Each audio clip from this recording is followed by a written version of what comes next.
Hello, we're talking to Leo Risings now. How are you guys doing? We're going to do the forecast for October and November. I'm going to do a little bit of a look back at the last solar eclipse so that we can go over some of the themes for that.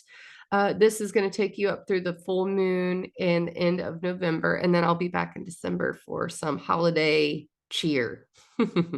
All right, so let's go ahead and look at what's going on. I got these infographics that I can share with you so that we can make it a little easier. If I can find it, where is it? That's the one I need. Okay, good. Yay. Figured it out. Well, are you gonna let me move it?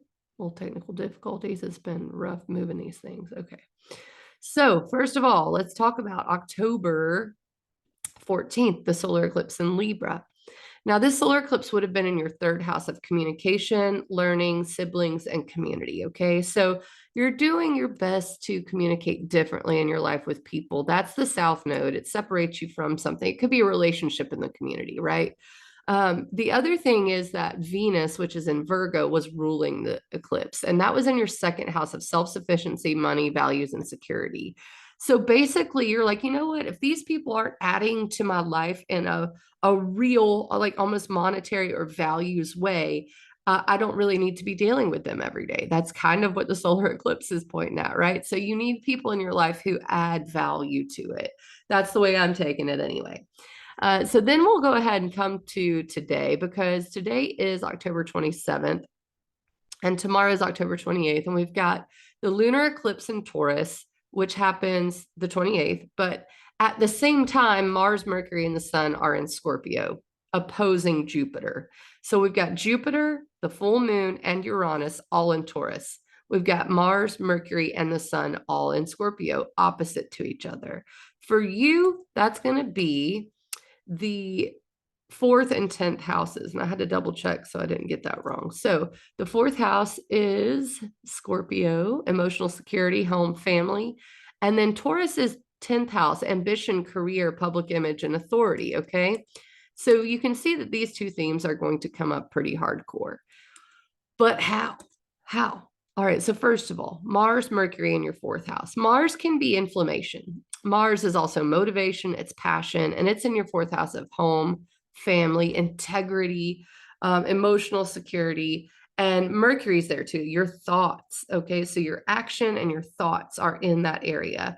And it can be inflammation as well. Mars is a malefic. Sometimes it causes a boiling over in the area that it is, especially in Scorpio, a water sign.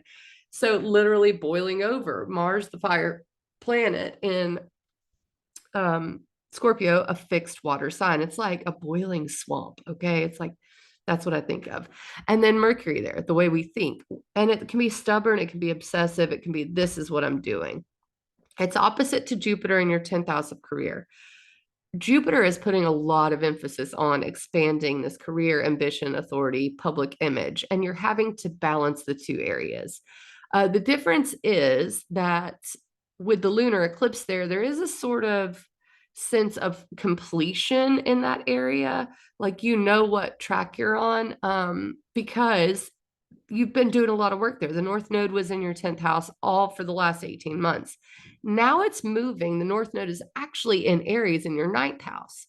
So you've got both of these. It's a hybrid eclipse. The actual full moon is at 5 degrees of Taurus in your 10th house of career with Jupiter. Very good. And the North Node in your ninth house of New Horizons, travel, and truth. So it's almost as if like you are off to new horizons. You know what you want your career to be by now. You know what feels like this success. And now it's like, let's expand our horizons by traveling, by even teaching, by speaking about it. That's all working off of also your fourth house, emotional security, integrity, family, and you may be able to think outside of the box for what you need to be doing career wise. And I think that that's really what the ninth house wants, to think outside of the box. Okay. But keep in mind, Venus is still in Virgo. Venus rules this lunar eclipse and it's in communication, learning, siblings. It's in Libra. Okay. I'm sorry. Nope. It's in Virgo. Gosh darn it. I'm totally wrong. I hate to lead my people astray. At this specific lunar eclipse, Venus is in the second house. I jumped ahead of myself. It moves to your third house. So this lunar eclipse is ruled by Venus in your second house of finances, right? So expand your horizons on how to raise that value, on how to accomplish the goals that you have in this area of money, assets, self-worth, value, security. That's what Venus is pointing at, right? But then we can look at one more thing. Venus and Virgo ruled by Mercury back in Scorpio, emotional security, integrity, home, and family. So ultimately, you have to look back into that place and say, what do I want for this area? What do I want for this area? That's going to affect all of the other areas. Okay. So oh man, it could even be like, I can't afford this house anymore. I'm going to sell it because I'm just going to think outside the box and we're going to do something different. I mean, there's so many different possibilities with it in your fourth house, your 10th house, your ninth house, right? So, and your second house. All of these themes come up this weekend, all of them. I'll just let that sit for a minute. The other thing is on the 30th and 31st of October, we've got Venus trine Uranus. Now, Venus is still in your second house of money. Uranus in Taurus is in your 10th house of career. Trines are supportive, you guys. This is a good one. Something changes, okay? And maybe that's what happened. The lunar eclipse, you thought outside the box, you reached out to someone. They say, you know what? Here's a job. Here's some money. Here's whatever. That's Venus trine Uranus. So roll the dice. It's a good time. Trines are supportive. Money, career are popping off around that time for you. All right, let's go ahead and go into November. New share. We're going to go from here to here. All right, share. Nope. Can you please, what is it doing? I don't need the zoomy. How did that happen? Oh my gosh. Okay. I don't know how I zoomed in. That was hilarious. Okay, now this is what I want. Yay, got it. Okay. Whew, it's hard to be techno these days. November 1st, the sun opposes Jupiter.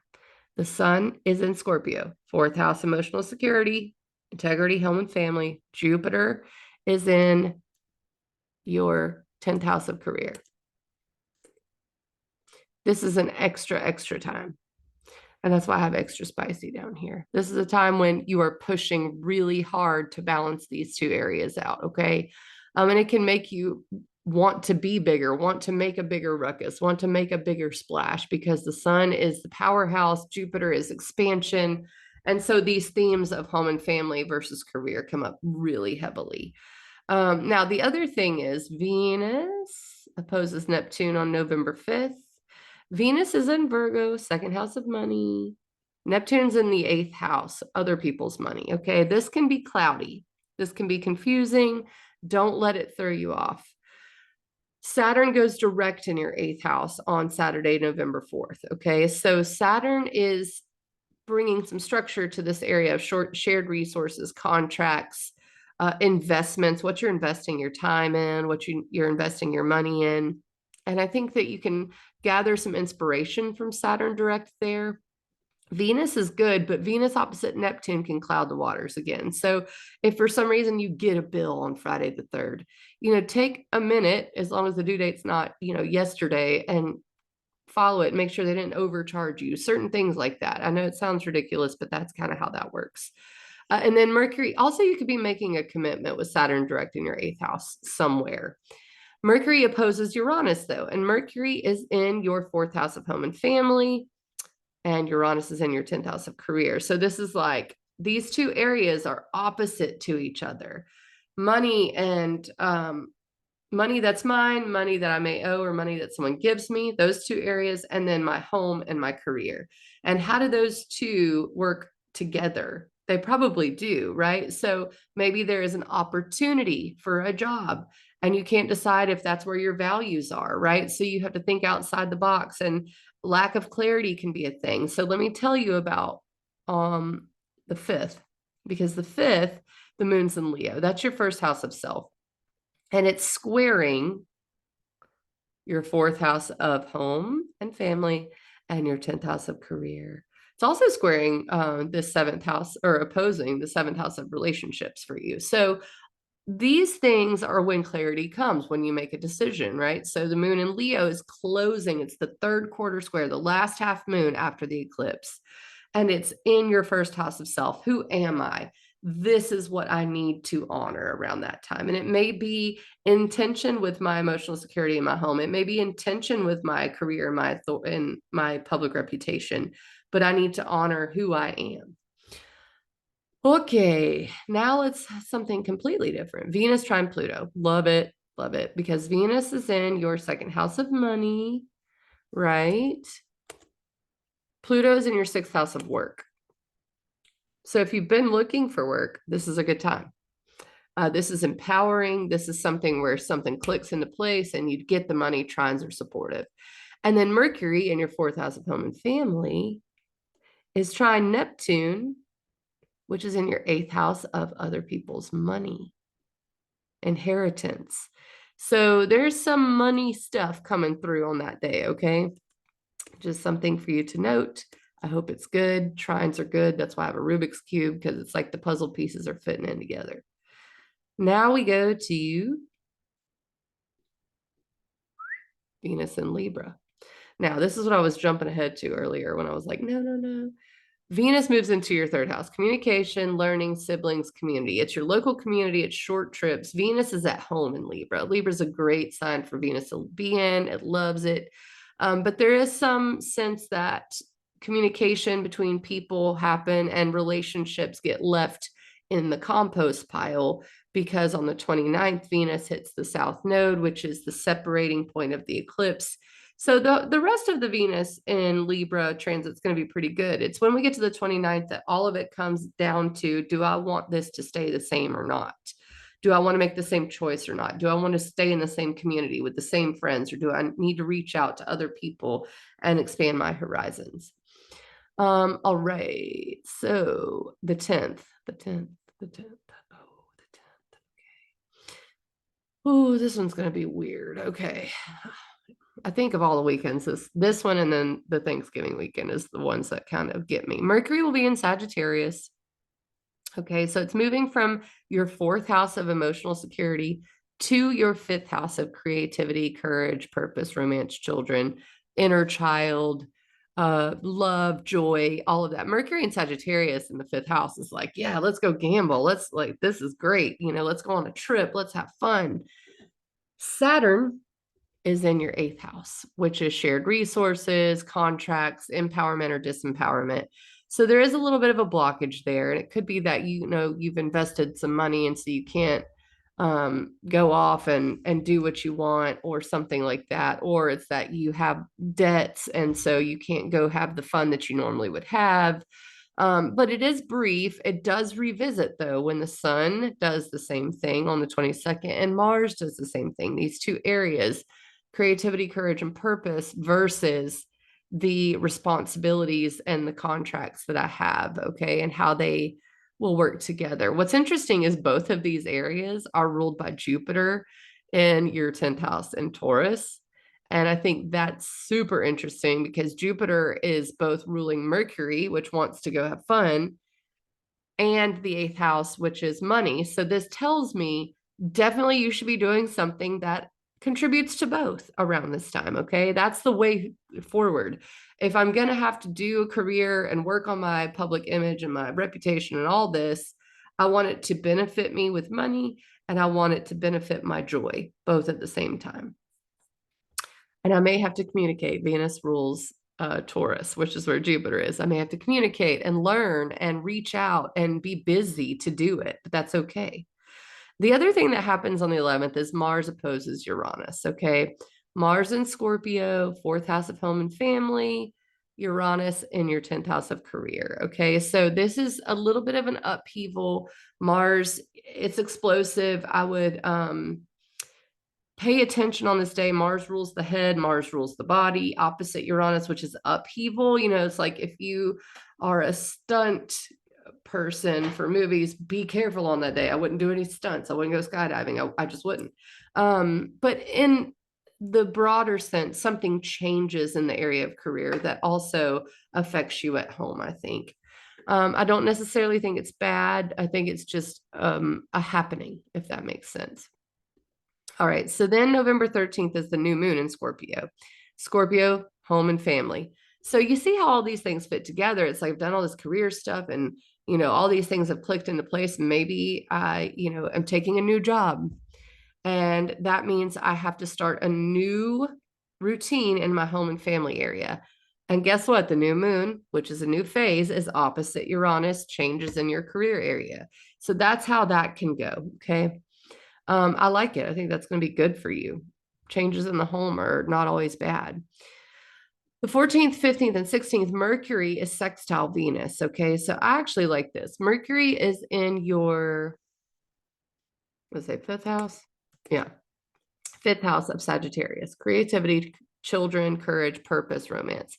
And it is sextile opportunity, Venus in your third house of local community, communication, learning, siblings, decision making. So this is a very creative time for you. It's a good time to communicate to the people around you, to get the word out, to show your creativity to the world.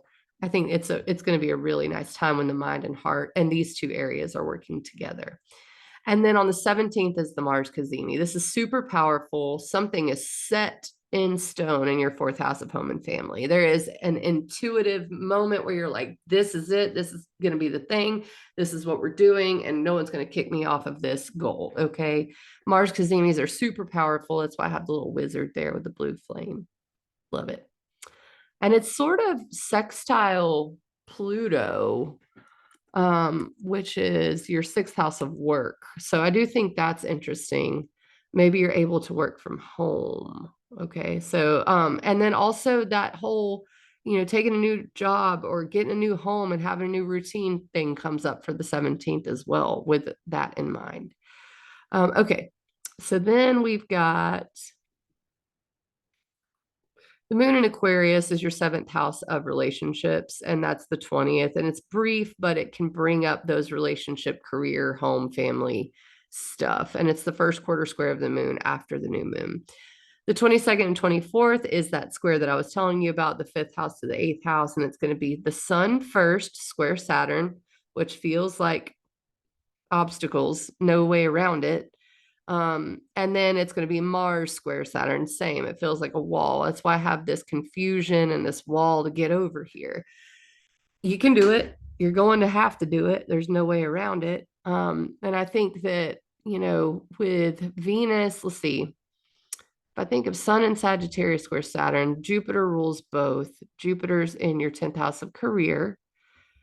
So that's going to be an answer, if you will. And then Venus rules Taurus in your third house of communication, siblings, community, learning. So there may be, a learning opportunity here, an opportunity to listen and to think and to find a way around the wall that is based in local community and communication and learning and listening. And then the 27th, same thing, full moon in Gemini.